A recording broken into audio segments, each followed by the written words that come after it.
and Games People Play, Episode 5. If It Weren't For You. Alam mo ba yung pakiramdam na parang hindi ka makagalaw sa buhay?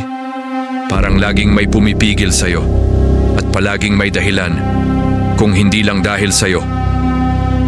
Ito ang psikolohikal na laro na tinatawag na If It Weren't For You. Sa larong ito, sinisisi ng isang tao ang iba sa kung bakit hindi nila nagagawa ang gusto nila. Mga linya tulad ng, kung hindi dahil sa pamilya ko, makakapunta na sana ako sa abroad. Kung hindi dahil sa iyo, matagal na akong nagnegosyo. Sa ibabaw, mukhang biktima sila. Sa ilalim, iniiwasan lang nila ang risk at responsibilidad. Halimbawa, sa relasyon. Isang asawa na gustong subukan ng bagong bagay, pero sasabihin, hindi ako makaalis dahil seloso ka.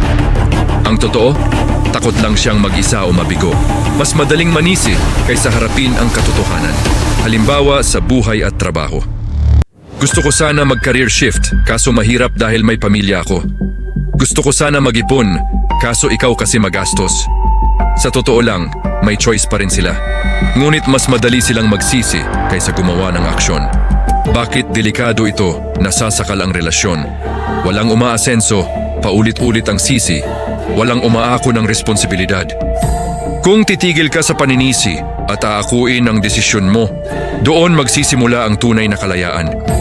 Huwag maging biktima ng sariling laro. Harapin ang responsibilidad, simula ng pagbabago.